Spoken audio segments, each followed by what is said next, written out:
ஒரே நாடு ஒரே தேர்தல் என்பது நடைமுறையில் சாத்தியமற்றது என்றும் இந்திய ஜனநாயகம் அதற்கு அடிபணியாது என்றும் முதலமைச்சர் மு.க.ஸ்டாலின் தெரிவித்துள்ளார். ஒரே நாடு ஒரே தேர்தல் நடைமுறைக்கு ஆதரவாகவும் எதிர்ப்பாகவும் தலைவர்கள் கூறிய கருத்துக்களை பார்க்கலாம்.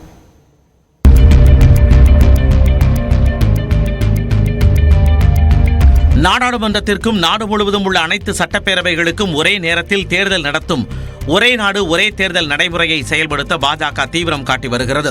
இதன் சாத்தியக்கூறுகளை ஆய்வு செய்ய அமைக்கப்பட்ட முன்னாள் குடியரசுத் தலைவர் ராம்நாத் கோவிந்த் தலைமையிலான குழு 18,626 பக்கங்கள் கொண்ட பரிந்துரைகளை குடியரசுத் தலைவர் திரௌபதி முர்முவிடம் சமர்ப்பித்தது. இந்த பரிந்துரைகளுக்கு பிரதமர் மோடி தலைமையிலான மத்திய அமைச்சரவை ஒப்புதல் அளித்துள்ள நிலையில் வரும் குளிர்கால கூட்டத்தொடரில் மசோதாவை நிறைவேற்ற பாஜக தயாராகி வருகிறது. இந்நிலையில் ஒரே நாடு ஒரே தேர்தல் என்பது நடைமுறையில் சாத்தியம் இல்லாதது என முதலமைச்சர் மு.க.ஸ்டாலின் தெரிவித்துள்ளார். இது தொடர்பான எக்ஸ் பதிவில் ஒரே நாடு ஒரே தேர்தல் முறை நாட்டின் கூட்டாட்சி தத்துவத்திற்கும் பன்முகத்தன்மைக்கும் எதிரானது எனவும் இந்தியாவின் சிக்கலான தேர்தல் நடைமுறைகளை கவனத்தில் கொள்ளாமல் முன்மொழியப்பட்டுள்ளதாகவும் கூறியுள்ளார். மாநிலத்தின் இயல்பான ஆட்சியையும் நிர்வாகத்தையும் இந்த நடைமுறை சீர்குலைக்கும் என்றும் குறிப்பிட்டுள்ள முதலமைச்சர் ஒரு கட்சியின் பேராசைக்கு இந்தியாவின் ஜனநாயகம் அடிபணியாது எனவும் இதனை எப்பொழுதும் அமல்படுத்த முடியாது என்றும் தெரிவித்துள்ளார். ஆனால் அனைத்து தரப்பினரின் கருத்துக்களை கேட்ட பிறகுதான் ஒரே நாடு ஒரே தேர்தல் திட்டத்திற்கான பரிந்துரை வழங்கப்பட்டதாக பாஜக மூத்த தலைவர் தமிழிசை சவுந்தரராஜன் தெரிவித்துள்ளார். மக்களின் நேரம் வீணாகிறது, மக்களின் வரிப்பணம் வீணாகிறது. அதனால் இது ஒரு நல்ல முயற்சி. இது உடனே சும்மா அப்படியே பொத்தாம்பதுவா உடனே எடுக்கப்பட்ட முடிவு அல்ல. சிந்தனைவாதிகள், முன்னாள் தேர்தல் அதிகாரிகள், உச்சநீதிமன்ற நீதிபதிகள் மற்றும் பொதுநலவாதிகள், அரசியல்வாதிகள், கட்சிகள் இவர்கள் எல்லாரின் கருத்தை கேட்டு ஒரு நல்ல முடிவுக்கு வந்திருக்கிறார்கள். அதனால் ஒரே நாடு ஒரே தேர்தல் வரவேற்கத்தக்கது. எனினும் மத்தியில் ஆட்சி கவிழ்ந்தால் அனைத்து மாநிலங்களுக்கும் தேர்தல் என்பது நடைமுறையில் சாத்தியமா என தமிழ்நாடு காங்கிரஸ் கமிட்டி தலைவர் செல்வ பெருந்தகை கேள்வி எழுப்பியுள்ளார். வாய்ப்பே கிடையாது, அதை நடைமுறைப்படுத்துவதற்கு வாய்ப்பு கிடையாது. மோடி அரசுக்கும் RSS உடைய சித்தாந்தம் என்னவென்றால் ஒரு நாடு ஒரு தேர்தல் ஒரு கொடி ஒரு மொழி ஒரு அதிபர், இதான் அவங்க சித்தாந்தம். இந்த சித்தாந்தத்தை இந்திய தேசிய மக்கள் தோற்கடிப்பார்கள், ஒருபோதும் அனுமதிக்க மாட்டார்கள். இப்ப தொங்கு நாடாளுமன்றம் இருக்கு. நாளைக்கு சந்திரபாபு நாயுடு நிதிஷ்குமாரோ தன்னுடைய ஆதரவை திரும்ப பெற்றுக் கொண்டால் மோடி அரசு கவிழும் வாய்ப்பு இருக்கு. கவிழ்ந்து போனா எல்லா மாநிலங்களும் சேர்ந்து தேர்தல் நடத்துவீங்களா? சேர்த்து ஒரே நாடு என்ற பாஜகவின் கொள்கையை திணிப்பதற்காகவே ஒரே நாடு ஒரே தேர்தல் முறையை கொண்டு வருவதாக நாம் தமிழர் கட்சியின் தலைமை ஒருங்கிணைப்பாளர் சீமான் விமர்சித்துள்ளார். நீ ஒரே ரேஷன் கார்டு, ஒரே தேர்தல், ஒரே கல்விக் கொள்கை, ஒரே இதுன்னு சொல்லிக்கிட்டே இருந்தீன்னு வச்சுக்க, அது கஷ்டம். ஒவ்வொரு மாநிலத்திலையும் இந்த பாராளுமன்ற தேர்தல 7 கட்டம் 8 கட்டம் அப்படி நடத்த காரணம் என்ன? தமிழ்நாட்டை 40 தொகுதி கொண்ட அந்த நாடு ஒரே தேர்தலா நடத்துனீங்க, ஒரே கட்டமா. ஆனா வட மாநிலங்களில் எல்லாத்தையும் 4 கட்டம் 5 7 கட்டம் 10 கட்டம் 13 கட்டமா நடத்த காரணம் எங்க? எப்படிங்க ஒரே தேர்தலில் ஒரே நாடு ஒரே தேர்தலில் நீ ஒரே நாடுன்னு எங்களை கட்டமைக்க மண்டைகளை ஏத்த பாக்குற? நீ இது ஒரே நாடா?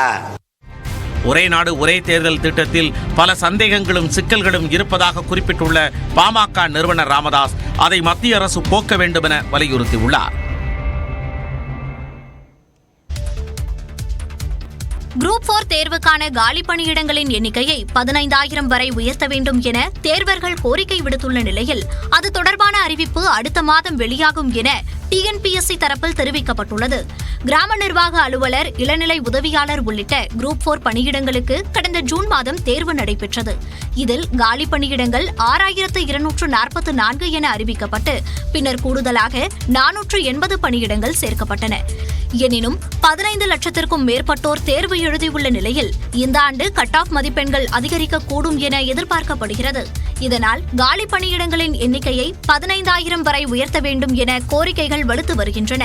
இதுவரைக்கும் கம்பேரிட்டிவ்லி பார்த்தோம்னா எந்த வருஷமும் இவ்வளவு கம்மியாக வேகன்சி இல்லை. இதில் 6,244 வேகன்சியில் வெறும் 5,000 வேகன்சி மட்டும்தான் நார்மலாக உள்ள TNPSC குரூப் 4 வேகன்சி. ஒரு 2,400 வேகன்சி கிட்ட வரைக்கும் நமக்கு ஃபாரஸ்ட் தான் வருது. ஸோ இந்த மாதிரி கம்மியான வேகன்சி இது வரைக்கும் எங்கேயுமே எந்த குரூப் 4லையுமே வந்தது இல்லை. 15 லேக்கில் 1% தான் 15,000 வருது. ஸோ அந்த 1% லெவல் வேகன்சியாவது வேணும், அதான் எங்களோட ரெக்வஸ்ட்டாக கேட்குறோம். இதை வலியுறுத்தி எக்ஸ் தளத்தில் #increase group 4 vacancy என்ற ஹேஷ்டேகை ஏராளமானோர் பதிவிட்டனர். இந்நிலையில் குரூப் 4 தேர்வுக்கான காலி பணியிடங்களை அதிகரிப்பது தொடர்பான அதிகாரப்பூர்வ அறிவிப்பு அக்டோபர் முதல் அல்லது 2வது வாரத்தில் வாரத்தில் வெளியாகும் என TNPSC தரப்பில் தெரிவிக்கப்பட்டுள்ளது.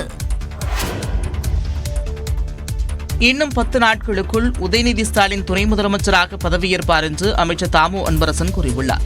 அமைச்சர் உதயநிதி துணை முதலமைச்சராக பொறுப்பேற்க வேண்டும் என்று திமுக நிர்வாகிகள் மற்றும் மூத்த அமைச்சர்கள் அவ்வப்போது குரல் எழுப்பி வந்தனர். இந்நிலையில் புதன்கிழமை செய்தியாளர்களை சந்தித்த உதயநிதி தான் துணை முதலமைச்சராக பொறுப்பேற்பது குறித்து முதலமைச்சர் முடிவு செய்வார் என்று கூறினார். இந்த சூழலில் காஞ்சிபுரத்தில் செய்தியாளர்களை சந்தித்த அமைச்சர் தாமு அன்பரசன் உதயநிதி துணை முதலமைச்சராக உள்ளது உண்மைதான் என்று தெரிவித்தார். அமைச்சர் வந்துட்டு துணை முதலமைச்சர் வாய்ப்பில்லை இருக்கு போது உண்மையிலே இருக்கு போது அது வாரம் 10 நாள்ல உண்மையிலே நிச்சயமா துணை முதல்வராக எங்களுடைய இளைஞர் நலன் மற்றும் விளையாட்டுத்துறை அமைச்சர்கள் நிச்சயமாக 28ஆம் தேதி அறிவிக்க வாய்ப்பு இருக்குங்களா? இன்னொரு வாரத்தை நாளை கூட அறிவிச்சிருவாங்க. தயாரா இருக்கோம் நாங்க. இதனால் விரைவில் உதயநிதி ஸ்டாலின் துணை முதலமைச்சராக பதவியேற்பார் என்று எதிர்பார்க்கப்படுகிறது. காஷ்மீரில் ரத்து செய்யப்பட்ட அரசமைப்பின் 370வது பிரிவை உலகில் எந்த சக்தியாலும் மீண்டும் கொண்டுவர முடியாது என்று பிரதமர் நரேந்திர மோடி தெரிவித்துள்ளார். ஜம்மு காஷ்மீரில் உள்ள 90 சட்டமன்ற தொகுதிகளில் முதற்கட்டமாக 24 தொகுதிகளில் புதன்கிழமை வாக்குப்பதிவு நடைபெற்றது. இதனைத் தொடர்ந்து ஸ்ரீநகர், பூஞ்ச் உட்பட 26 தொகுதிகளுக்கு வரும் 25ஆம் தேதி தேர்தல் நடைபெற உள்ளது. இந்நிலையில் ஸ்ரீநகரில் பரப்புரையில் ஈடுபட்ட பிரதமர் மோடி ஜம்மு காஷ்மீரில் பாஜக ஆட்சி அமைந்தால் ஒவ்வொரு குடும்பத்திலும் உள்ள மூதாட்டிகளின் வங்கிக் கணக்கில் ஆண்டுதோறும் 18,000 ரூபாய் வரவு வைக்கப்படும் என்று வாக்குறுதி அளித்தார். மேலும் ஜம்மு காஷ்மீருக்கு மீண்டும் மாநில அந்தஸ்து வழங்கப்படும் என்றும் உறுதியளித்தார். தொடர்ந்து ஜம்முவில் நடந்த கூட்டத்தில் பேசிய பிரதமர் மோடி 370வது சட்டப்பிரிவை உலகில் எந்த சக்தியாலும் மீண்டும் கொண்டுவர முடியாது என்றார். दुनिया की कोई ताकत जम्मू कश्मीर में आर्टिकल 370 की वापसी नहीं करा सकती. முன்னதாக நடந்த தேர்தல் பரப்புரையில் தேசிய மாநாட்டு கட்சித் தலைவர் உமர் அப்துல்லா 370வது சட்டப்பிரிவு மீண்டும் கொண்டுவரப்படும் என்று பேசியிருந்தார். கூட்டணி கட்சிகளின் வாக்குகளை பெற்றுக்கொண்டு திமுக ஆட்சி நடத்தி வருவதாக நாம் தமிழர் கட்சி ஒருங்கிணைப்பாளர் சீமான் விமர்சித்திருந்த நிலையில் திமுக கூட்டணிக்குள் பிளவை ஏற்படுத்தும் சதிச் செயலை சீமான் செய்வதாக விசிக தலைவர் திருமாவளவன் சாடியுள்ளார். ஆட்சியில நீங்க பங்கு தர மாட்டீங்கன்னு பேசுற நீ பெரிய ஆண்மகன் தானே, சிங்கம் தானே, பெரிய கொம்பு தானே, தனிச்சு நில்லு. ஏன் ஓட்டை வாங்கிடுவ, விடுதலை சிறுத்தைகள் ஓட்டை, மதிமுக ஓட்டை வாங்கிடுவ, கம்யூனிஸ்ட் ஓட்டை வாங்கிடுவ, இஸ்லாமிய அமைப்புகளுடைய வாக்க வாங்கிடுவ. எல்லாரும் வாக்களை வென்று அதிகாரத்துக்கு வந்த பிறகு இல்ல நான் தான் ஆளுவேன், இதான்டா சனாதனம், இதான் கொடிய சனாதனம். இதுதான் திமுக கூட்டணிக்குள் பேச வேண்டிய அரசியலை திமுக கூட்டணிக்கு வெளியே இருப்பவர்கள் பேசுவது ஏற்புடையதல்ல. அது அவர்களின் சூது சூழ்ச்சி நிறைந்த ஒரு அரசியல். மக்களவை எதிர்க்கட்சித் தலைவர் ராகுல் காந்தியை பயங்கரவாதி என விமர்சித்த மத்திய அமைச்சருக்கு எதிராக கர்நாடக காவல்துறையில் வழக்கு பதிவு செய்யப்பட்டுள்ளது. மக்களவை எதிர்க்கட்சித் தலைவர் ராகுல் காந்தி அண்மையில் அமெரிக்கா பயணம் மேற்கொண்டார். அப்போது இந்தியாவில் சீக்கியர்கள் தலைப்பாகை அணிய அனுமதிக்கப்படுவார்களா என பேசியதற்கு பாஜகவினர் கடும் எதிர்ப்பு தெரிவித்தனர். இந்நிலையில் ராகுலின் பேச்சு கண்டித்த மத்திய ரயில்வே துறை இணையமைச்சர் ரவ்னீத் சிங் பிட்டு ராகுல் காந்தி இந்தியாவின் நம்பர் 1 பயங்கரவாதி என விமர்சித்தார். சீக்கியர்களை பிரிக்க முயற்சிப்பதாக விமர்சித்த அவர் ராகுல் காந்தி இந்தியர் அல்ல என்றும் பிரிவினைவாதிகளும் நாட்டின் எதிரிகளும் ராகுல் காந்திக்கு ஆதரவாக உள்ளதாகவும் கூறினார். இதுகுறித்து கர்நாடக மாநில காங்கிரஸ் கமிட்டி சார்பில் பெங்களூருவில் உள்ள ஹை கிரவுண்ட் காவல் நிலையத்தில் புகார் அளிக்கப்பட்டது. இதனையடுத்து அவர் மீது வழக்கு பதிவு செய்யப்பட்டுள்ளது.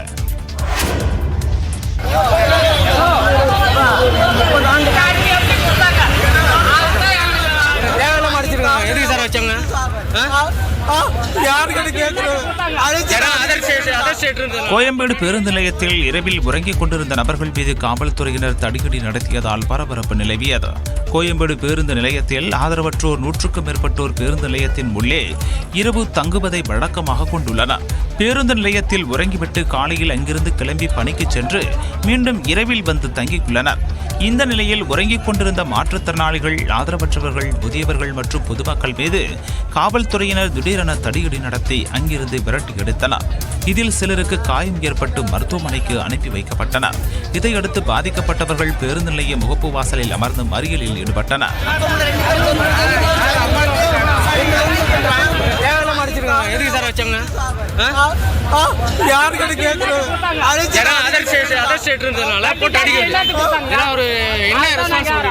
இதன் காரணமாக பேருந்து நிலையத்திற்கு உள்ளே மாநகர பேருந்துகள் செல்ல முடியாமல் சாலையிலேயே நிறுத்தி வைக்கப்பட்டன.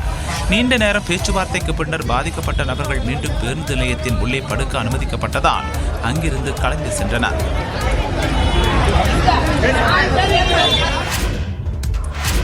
சிவகங்கை மாவட்டம் மானாமதுரை அருகே இளம்பெண் கூட்டு பாலியல் வன்கொடுமை செய்யப்பட்ட வழக்கில் 5 பேர் கைது செய்யப்பட்ட நிலையில் 2 பேருக்கு மாவு கட்டு போடப்பட்டுள்ளது. மானாமதுரை அருகே 38 வயது மதிக்கத்தக்க பெண் ஒருவர் தனது ஆண் நண்பருடன் பேசிக் கொண்டிருந்த போது அங்கே வந்த 5 பேர் ஆண் நண்பரை தாக்கிவிட்டு பெண்ணை கடத்திச் சென்று பாலியல் வன்கொடுமை செய்துள்ளனர். இதுகுறித்து பாதிக்கப்பட்ட பெண் மானாமதுரை அனைத்து மகளிர் காவல் நிலையத்தில் புகார் அளித்தார். அதன் அடிப்படையில் வழக்கு பதிவு செய்த காவல்துறையினர் மானாமதுரையைச் சேர்ந்த வில்வகுமார், முத்துக்குமார், ராமசாமி, அஜய்குமார், தவமுனியசாமி ஆகியோரை கைது செய்தனர். இதில் வில்வகுமார், முத்துக்குமார் இருவரும் காவல்துறையினர் பிடிக்க முயன்றபோது கீழே விழுந்ததில் காலில் எலும்பு முறிவு ஏற்பட்டு மருத்துவமனையில் சிகிச்சை பெற்று வருகின்றனர்.